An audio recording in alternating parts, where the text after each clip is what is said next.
Hello students, हम अपने class +1 का chapter number unit number fourth chapter था आपका वर्क एनर्जी एंड पावर। ठीक है, उसमें हमने 2 क्लासेस स्टडी कर ली थी। वर्क डन के बारे में, वर्क डन के स्पेशल केस के बारे में हमने स्टडी कर लिया था। ठीक है, आज हम डिस्कस करेंगे dimensions and unit of work. It's very important, most important. ठीक है, तो dimensional formula of work. What is the dimensional formula of work? क्या डायमेंशनल फॉर्मूला?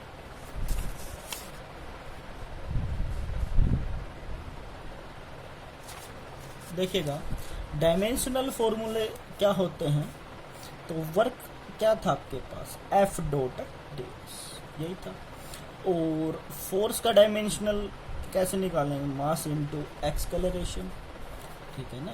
और मास का तो डायमेंशनल फॉर्मूला हम 3 चीज़ों में, मास में, लेंथ में और टाइम में मेजर करते हैं, आपको पता ही होगा। अब एक्सलेरेशन क्या होता है, rate of change of velocity means dv/dt, या फिर v/t लिख सकते हो डायमेंशनल फॉर्मूला के लिए आप। और v क्या होता है, ds/dt means rate of change of displacement, या ये लिख सकते हो s/dt।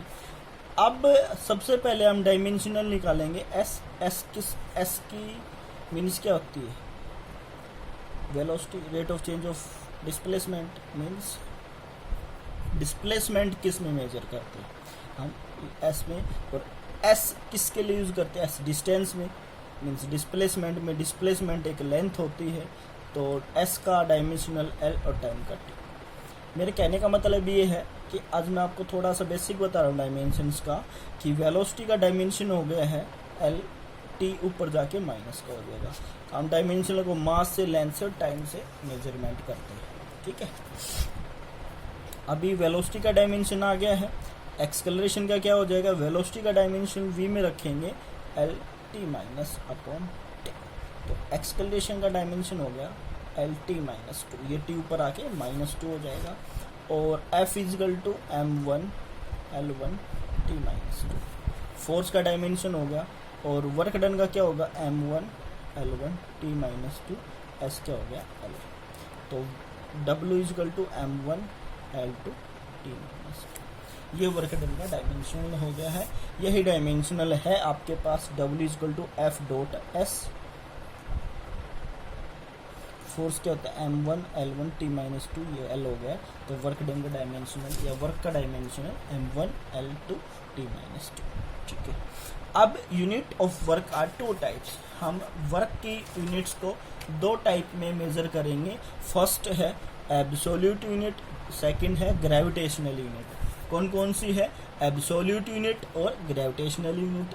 फर्स्ट है एब्सोल्यूट यूनिट। एब्सोल्यूट यूनिट के अंदर हम क्या पढ़ेंगे, फर्स्ट जूल और सेकंड अर्ग। फर्स्ट जूल, देखो भाई हमने क्या पढ़ा, यूनिट ऑफ वर्क पढ़ेंगे। यूनिट ऑफ वर्क के 2 टाइप्स हैं, एक एब्सोल्यूट यूनिट और एक ग्रेविटेशनल यूनिट। अब एब्सोल्यूट यूनिट में 2 टाइप्स की यूनिट्स हैं, एक जूल में जो एसआई सिस्टम के अकॉर्डिंग होती है, दूसरी अर्ग में जो सीजीएस सिस्टम के अकॉर्डिंग होती है। तो जूल आप क्या होता है, the absolute unit of work on SI system. जो एब्सोल्यूट यूनिट है किसके अकॉर्डिंग, एसआई सिस्टम के अकॉर्डिंग।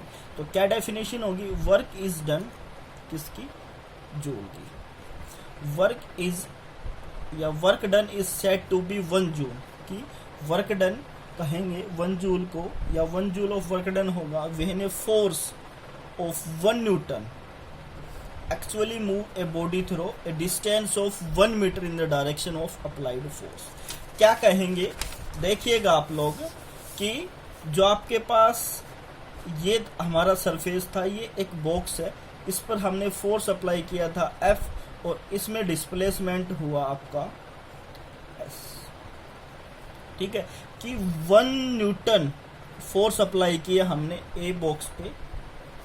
क्या किया भाई, ये था, देखो ये हमारा फर्स्ट बॉक्स था, ये डिस्प्लेसमेंट होके सेकंड बॉक्स आ गया, बी नाम दे दिया था, और ये डिस्प्लेसमेंट थी, और ये फोर्स F था। हमने 1 न्यूटन फोर्स अप्लाई किया। क्या किया, 1 न्यूटन फोर्स अप्लाई किया तब इसकी डिस्टेंस 1 मीटर मूव की, एक्चुअली मूव। ये बोल रहा है work is said to be 1 joule when a force 1 newton actually move body through a distance of 1 metre in the direction of applied force. कि जो बॉडी है वो एक्चुअली मूव करेगी in the direction of applied force. ठीक है, तो work done क्या हो गया, एफ एस कोस थीटा। तो वर्क डन 1 जूल बराबर है 1 न्यूटन, और एस क्या हो गया 1 मीटर, कोस थीटा 0 डिग्री हो गया। तो 1 जूल किसके बराबर हो गया, 1 न्यूटन मीटर। जहां वर्क का डायमेंशन ऐसा यूनिट लिखें एसआई सिस्टम में, तो वहां जूल की जगह न्यूटन मीटर भी हम इन्वॉल्व कर सकते हैं। ठीक, सेकंड पढ़ते हैं अर्ग। आई होप कि आपको 1 जूल समझ में आ गया। भाई सिंपल सा है, जूल एसआई सिस्टम है वर्क का। ठीक है, इंटरनेशनल सिस्टम है। ठीक है, कि 1 जूल कब होगा, जब हम 1 न्यूटन फोर्स अप्लाई करेंगे, और 1 न्यूटन फोर्स अप्लाई करने के बाद जो आपका बॉडी है, जो आपका ऑब्जेक्ट है, एक्चुअली मूव कर जाता 1 मीटर डिस्टेंस पे, वो क्या होगा आपका 1 जूल। तो वर्क डन 1 जूल हो गया। ठीक है, फोर्स 1 न्यूटन हो गया, 1 मीटर हो गया, और एंगल 0 डिग्री हो गया, तो 1 न्यूटन मीटर हो गया। अब बात करते हैं हम अर्ग की। अर्ग की क्या होगा कि it is absolute unit of work on CGS system, centimetre gram second वाला सिस्टम है ये। ठीक है, work is said to be 1 erg. किसको कहेंगे 1 अर्ग, किसको कहेंगे व्हेन ए फोर्स ऑफ 1 डायन, कि वहां न्यूटन था, यहाँ 1 डायन आ गया है। न्यूटन से थोड़ा छोटा होता है, छोटी इकाई होती है ये। 1 डायन actually move a body through a distance of 1 centimetre. कि जो बॉडी है एक्चुअली मूव करती है कितना 1 सेंटीमीटर। वो 1 न्यूटन था या 1 डायन है, वो 1 मीटर था, यहाँ 1 सेंटीमीटर है। जिस डायरेक्शन में हम फोर्स को अप्लाई करते हैं उसी डायरेक्शन में 1 सेंटीमीटर आपकी बॉडी मूव करती है। तो वर्क डन क्या हो गया, F S cos theta 1 dyne is equal to 1 joule is equal to, या 1 अर्ग इज इक्वल टू एफ क्या है 1 डायन इंटू में डिस्टेंस कितनी 1 सेंटीमीटर, एंगल कितना 0 डिग्री का 1। ठीक है, आगे हो गया है भाई। 1 अर्ग इज इक्वल टू डायन सेंटीमीटर। अब बात करते हैं हम रिलेशन बिटवीन जूल एंड अर्ग। जूल और अर्ग के बीच में रिलेशन होता है, क्या होता है कि 1 जूल, देखो यहाँ पे 1 joule is equal to 1 newton into 1 metre into में कोस 0 डिग्री। तो ये 1 न्यूटन मीटर कोस 0 डिग्री 1 हो गया है, और इंटू में 1 मीटर। और 1 न्यूटन इज इक्वल टू कितने डायन के बराबर होता है 10 की 5 डायन के बराबर, और 1 मीटर कितने के बराबर 10 की पावर 2 सेंटीमीटर के। तो 1 जूल इज इक्वल टू 10 की पावर 5 डायन, 10 की पावर 2 सेंटीमीटर। तो टोटल हो गया 10 की पावर 7 अर्ग, क्योंकि डायन सेंटीमीटर किसका होता है अर्ग। ठीक है, आई थिंक आपको एब्सोल्यूट यूनिट समझ में आ गई होगी। अब हम बात करते हैं ग्रेविटेशनल यूनिट की। किसकी बात करते हैं, ग्रेविटेशनल यूनिट की। तो ग्रेविटेशनल यूनिट में क्या है, these are called the practical unit of work. Practical unit है भाई, हम प्रैक्टिकली करके देखेंगे, या प्रैक्टिकली ये करके देख चुके हैं, ये प्रूव की हुई है। तो फर्स्ट है kilogram metre second metre, kilogram metre, kg metre, पता ही है केजी मीटर किस में होता है, kilogram metre. It is the gravitational unit of work on MKS system. किसमें, एमकेएस सिस्टम होता है। मास किलोग्राम सेकेंड, या सॉरी मीटर, मास नहीं, metre kilogram second, metre kilogram second. ठीक है, तो फर्स्ट है किलोग्राम मीटर, हो गया ये किलोग्राम मीटर, जिसको हम एमके सिस्टम के लिए मेजर करते हैं। तो work is said to be 1 kg metre. क्या होगा कि वर्क डन होगा 1 kg metre when a force of, क्या है, when a force of 1 kg force move a body through a distance. कि 1 केजी फोर्स मूव कर रहा है किसी बॉडी को कितना, या कि 1 kg force move a body through a distance of कितनी 1 metre in the direction of applied force. वो ही है, कोई ज़्यादा डिफिकल्ट की वाली बात है नहीं, ठीक है ना।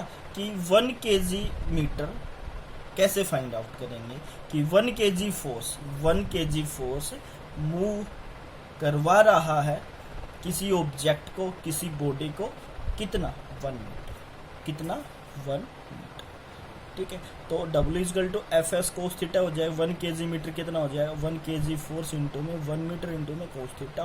1 kg फोर्स कितना होता है 9.8 न्यूटन, कोस 0 डिग्री 1 और 1 मीटर तो कितना होगा 9.8 जूल, न्यूटन मीटर जूल की होती है, ठीक है ना। सेकंड है ग्रेविटेशनल यूनिट ग्राम सेंटीमीटर, उससे छोटी इकाई होगी यही है। It is gravitational unit of work. इसको किस में बोलते हैं सीजीएस सिस्टम में, किसमें सीजीएस सिस्टम में। तो क्या होगा जहां 1 kg मीटर था वहां क्या आ गया work done set to be 1 gram centimetre और when a force 1 kg force move a body 1 kg नहीं 1 ग्राम फोर्स, ठीक है।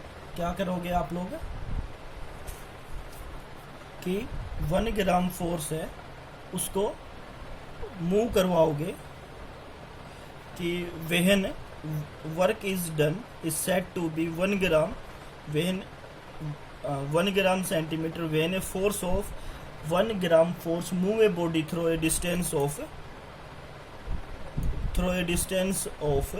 1 centimetre in the direction of applied force, ठीक है। 1 ग्राम फोर्स मूव करवाएंगे या 1 ग्राम फोर्स किसी बॉडी को मूव करवाएगा कितना 1 सेंटीमीटर। तो क्या हो जाएगा work is equal to F dot S. तो 1 ग्राम सेंटीमीटर क्या होगा 1 ग्राम फोर्स इंटू में 1 सेंटीमीटर कोस 0 और 1 ग्राम फोर्स कितना हो जाएगा 980 इंटू 1 सेंटीमीटर इंटू में 1। इट मीन्स कि जो 1 ग्राम फोर्स है वो क्या होगा 1 ग्राम सेंटीमीटर इजकल टू 980 अर्ग, किसके बराबर 980 erg. Relationship between kg metre and gram centimetre. Kg metre क्या होता है 10 की पावर इंटू में ग्राम और 10 की पावर 2 सेंटीमीटर क्या हो जाएगा ये हो जाएगा 1 kg मीटर 10 की पावर 5 ग्राम सेंटीमीटर। तो आज के लिए बस इतना ही करेंगे, बाकी जब भी आपकी नेक्स्ट वीडियो आएगी तो हम नेक्स्ट वीडियो में स्टडी करेंगे क्या, जैसे आपको नीचे दिखाई दे रहा है nature of work done in various situation, कि नेचर ऑफ वर्क डन पढ़ेंगे वेरियस सिचुएशन में, positive work done, negative work done और जीरो वर्क डन। तो आज के लिए इतना ही। Thank you, have a nice day.